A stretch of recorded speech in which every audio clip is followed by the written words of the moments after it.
की डिटेल हम आपको बताना शुरू करते हैं। तो पहली खबर है नक्सल विरोधी अभियान से जुड़ी, जो आ रही है दंतेवाड़ा से, और यहां पर बड़ी कामयाबी सुरक्षा बलों को मिली है। कामयाबी कैसे? क्योंकि नक्सलियों में खौफ है, और खौफ किस वजह से है? जो नक्सलियों के खिलाफ लगातार ऑपरेशन चल रहा है सुरक्षा बलों का, उसमें बहुत सारे नक्सली ढेर हो चुके हैं और सरकार कह चुकी है कि या तो सरेंडर कर दो, पुनर्वास योजना के तहत आ जाओ, या फिर एनकाउंटर के लिए तैयार रहो। तो एक के बाद एक कई बड़े नक्सली अब तक हथियार छोड़ चुके हैं, और इन्हीं में 63 नक्सलियों के नाम और जुड़ गए, जिन्होंने एसपी ऑफिस में आज दंतेवाड़ा में सरेंडर कर दिया।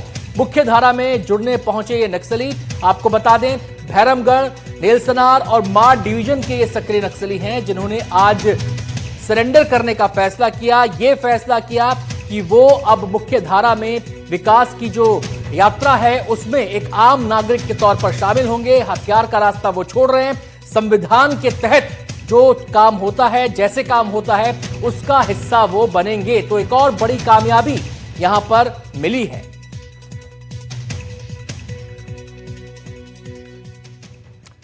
और दंतेवाड़ा में सुरक्षा बलों को यह बड़ी कामयाबी मिली। 63 इनामी नक्सलियों ने सरेंडर किया है। मोहन कड़ती ने पत्नी के साथ हथियार डाले हैं। आपको बता दें कि इन 63 जो लोग हैं, इनमें कितने महिला हैं, कितने पुरुष हैं, ये डिटेल भी आपको मैं देने जा रहा हूं। तो इन हथियारबंद नक्सलियों में 18 महिलाएं शामिल हैं और 45 पुरुष नक्सली शामिल हैं। नक्सलियों पर 1 करोड़ 19 लाख रुपए का इनाम था। आपको बता दें कि केवल किसी एक नक्सली पे इनाम नहीं था, जितने नक्सली हैं इन पर कुल मिलाकर 1 करोड़ 19 लाख रुपए का इनाम था। सरेंडर करने वालों में डीवीसीएम रैंक के 7 नक्सली शामिल हैं। ये काडर वाले नक्सली हैं। डीवीसीएम का मतलब ये कि इनकी इंपॉर्टेंट भूमिका नक्सल अभियान में रहती है, और इन सातों के सातों पर 8-8 लाख रुपए का इनाम था। यानी कि एक इनाम की बड़ी राशि इन सातों के नाम पर थी। इसके अलावा 5-5 लाख के 7 नक्सलियों ने सरेंडर किया है, और सरेंडर करने वालों में 2 लाख के 8 नक्सली हैं, जिन पर 2 लाख रुपए का इनाम था, और 1-1 लाख के इनाम वाले 11 नक्सली हैं। 50-50 हजार के इनाम वाले 3 नक्सली भी सरेंडर करने वालों में शामिल हैं। जानकारी के मुताबिक समर्पण करने वाली नक्सली दरभा डिवीजन, दक्षिण बस्तर, पश्चिम बस्तर, माड़ क्षेत्र और ओडिशा में सक्रिय थे। इनमें 18 महिलाएं हैं, जो मैं आपको पहले बता चुका हूं, और 45 पुरुष हैं जो इन नक्सलियों में शामिल हैं। तो एक के बाद एक बड़ी कामयाबी इस नक्सल अभियान में लगातार मिल रही है, और जो डेडलाइन गृह मंत्री अमित शाह ने तय की है नक्सलवाद के भारत से खात्मे की, 31 मार्च 2026, उसमें अभी काफी समय है, लेकिन लगता है कि डेडलाइन से पहले ही नक्सलियों का सफाया हो जाएगा। क्योंकि जिस दिशा में हम बढ़ रहे हैं, जिस तरीके से नक्सलवाद के खिलाफ अभियान में हमें कामयाबी मिल रही है, उससे यही उम्मीद जागती है। नक्सल मामले में दंतेवाड़ा पुलिस को आज एक अहम कामयाबी मिली है। आज 63 इनामी नक्सली दंतेवाड़ा में सरेंडर करने पहुंचे हैं। देख सकते हैं कि ये 63 इनामी नक्सली हैं, जिसमें से 18 महिला और 45 पुरुष शामिल हैं। 1 करोड़ 19 लाख रुपए की लागत के इनामी नक्सली पहुंचे हैं। इसमें से 7 नक्सलियों पर 8-8 लाख का इनाम, बाकी पर 5 लाख का, 2 लाख का, 1 लाख का, इस तरीके से 1 करोड़ 19 लाख के ये इनामी नक्सली हैं। अलग अलग डिवीजन, अलग अलग इलाके में सक्रिय नक्सली यहाँ पर सरेंडर करने के लिए पहुंचे हुए हैं। और आज एक बड़ी अहम कामयाबी दंतेवाड़ा पुलिस को मिली है, क्योंकि 63 लोगों ने नक्सलवाद का रास्ता छोड़ करके, ये देख सकते हैं बोर्ड पर लिखा हुआ है, पूना मार्गेत पुनर्वास से पुनर्जीवन। ये गोंडी का शब्द है, पूना मार्गेत, यानी कि नए रास्ते की तलाश में यहाँ पर समर्पण करके अब मूलभूत जो सरकार की सुविधाएं हैं उसको लेकर के मुख्य धारा से जुड़ेंगे। इसमें से हम कुछ लोगों से बात करने की कोशिश करते हैं। क्या नाम लिखते हैं, कहाँ से आए हैं, क्या है, क्या नाम लिखते हो आप? नियत बात पे दर में दे। कोसी। हिंदी जानते हो? नहीं जानते हो? तुम्हारा क्या नाम है? अर्जुन। अर्जुन, कहाँ से हो? कौन से गांव से हो अर्जुन? गमपुर। गमपुर से। हाँ। कब से नक्सली इसमें जुड़े थे, संगठन में? कितना दिन से जुड़े थे? 3 साल। 3 साल से जुड़े थे। हाँ। कोई हथियार वगैरह चलाते थे? नहीं सर। क्या काम करते थे संगठन में? संगठन है। क्या काम करते थे वहाँ? उनके साथ रह करके क्या काम करते थे?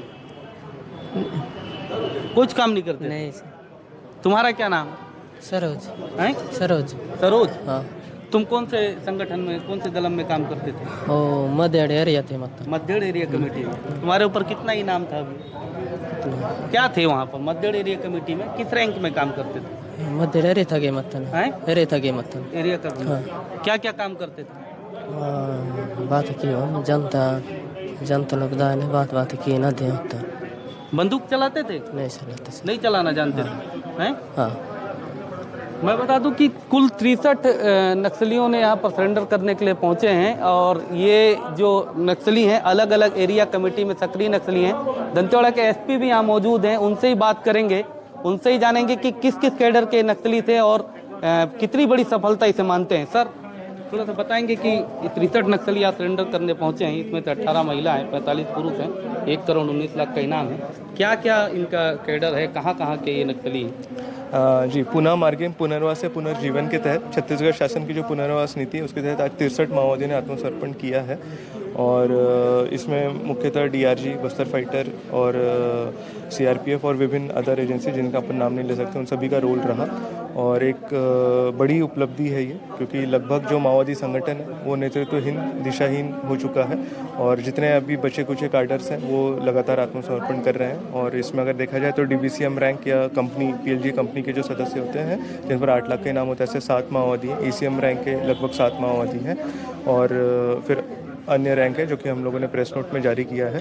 तो ये दिखा रहा है कि उनका जो संगठन है वो एकदम खत्म हो चुका है। अब उसमें मिला कि सुकमा में भी कल नक्सलियों का एक बड़ा सरेंडर हुआ है और लगातार सरेंडर हो ही रहा है।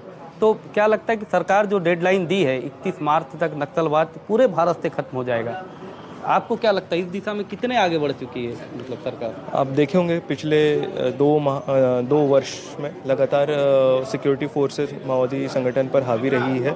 उनके जनरल सेक्रेटरी बसवराज से लेकर विभिन्न पॉलिट ब्यूरो और सीसी कार्डर्स तक विभिन्न मुठभेड़ों में इनकाउंटर हुआ है या गिरफ्तारियां हुई हैं या आत्मसमर्पण किया है उन्होंने दिगर राज्यों में भी।